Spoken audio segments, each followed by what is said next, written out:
सीमा के घर पहुंचा डाकिया। न भेजने वाले का नाम था न पता। सचिन खोलता चिट्ठी, उससे पहले पुलिस ने रोका।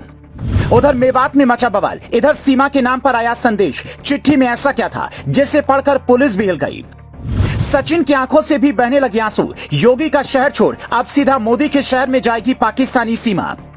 1 अगस्त की दोपहर सीमा सचिन के घर के बाहर रोज की तरह भीड़ लगी थी। तभी डाकिया उन्हें ढूंढते हुए अंदर पहुंचा। उसके हाथ में एक चिट्ठी थी जिसके ऊपर ना तो भेजने वाले का नाम था ना ही पता। सचिन ने चिट्ठी ली और लिफाफा फाड़ने की कोशिश की। तभी पास में खड़े पुलिस वाले ने रोका। कहा कि यह धमकी भरी चिट्ठी भी हो सकती है, हमें अपने ऑफिसर्स को बताना होगा। वहां से अधिकारियों को फोन गया और अधिकारियों ने कहा चिट्ठी खोल कर देखो फिर अपडेट दो। अधिकारियों के आदेश पर चिट्ठी खोली तो सीमा चिट्ठी की एक एक लाइन पढ़ती जा रही थी और सचिन की आंखों से आंसू बहते जा रहे थे। उस चिट्ठी में लिखा था, डियर सीमा हैदर और सचिन मीणा, मुझे पता है कि आपका परिवार इस वक्त संकट से जूझ रहा है। आप परिवार में इकलौते कमाने वाले हैं, लेकिन जांच की वजह से बाहर काम पर नहीं जा पा रहे हैं।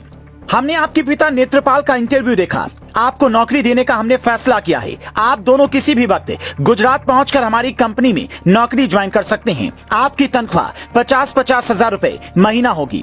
हम हर संभव मदद को तैयार हैं। 3 पन्नों की इस चिट्ठी को पढ़ने के बाद सचिन का परिवार खुशी के आंसू रो रहा है, जबकि सीमा उस बिजनेसमैन का शुक्रिया अदा कर रही थी जिसने इतनी दरियादिली दिखाई। लेकिन सवाल यह है कि जिस सीमा पर जासूस होने का शक है, वो क्या हिंदुस्तान की किसी कंपनी में बिना जांच पूरा किए काम कर सकती है? इसका जवाब जांच एजेंसियां दे सकती हैं। लेकिन असल में ये चिट्ठी उस पाकिस्तानी बिजनेसमैन को संदेश देने वाली है जिसने अंजू को नौकरी देकर ये कहा कि इस्लाम में आने वालों की हम इसी तरह से मदद करते रहेंगे। इधर सीमा खुश है, वो खुद मीडिया को बता रही है, जबकि अंजू खुश है, ये पाकिस्तान को चिल्ला चिल्ला कर कहना पड़ रहा है।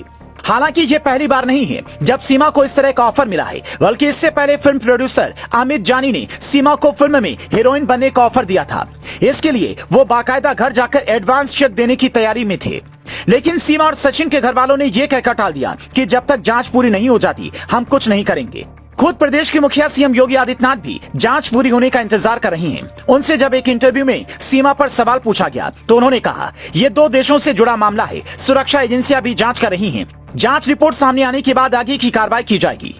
जांच में अगर सीमा को क्लीन चिट मिल जाती है तो फिर योगी का शहर छोड़कर पीएम मोदी के शहर में जा सकती है, क्योंकि उनकी पढ़ाई लिखाई के हिसाब से सालाना 6 लाख सैलरी का ऑफर काफी अच्छा है। लेकिन यूपी एटीएस फिलहाल इस सवाल का जवाब तलाशने में जुटी है कि उसने आनन फानन में दस्तावेज क्यों बनवाए। पुलिस को यह बात सबसे ज्यादा हैरान कर रही है कि सीमा हैदर 12 मई को नेपाल की पोखरा से बस में चढ़ी थी और उसकी गिरफ्तारी 4 जुलाई को हुई थी। फिर सीमा हैदर ने पोखरा से भारत तक आने की अपनी टिकट को बतौर प्रूफ 54 दिनों के लंबे समय तक क्यों संभाल कर रखा था। अमूमन सभी अपनी टिकट फेंक देते हैं। पासपोर्ट से लेकर वैक्सीनेशन सर्टिफिकेट तक उसने जल्दबाजी में क्यों बनवाए। उधर जांच एजेंसियां सवालों का जवाब तलाश रही हैं, तो इधर सीमा का फोकस अपने यूट्यूब और इंस्टाग्राम पर है। वो लगातार वीडियो अपलोड कर रही हैं जिसमें तेजी से सब्सक्राइबर बढ़ रहे हैं और आने वाले दिनों में वहां से भी कमाई की उम्मीद है। मतलब सीमा के पास घर बैठे कमाई के कई रास्ते हैं।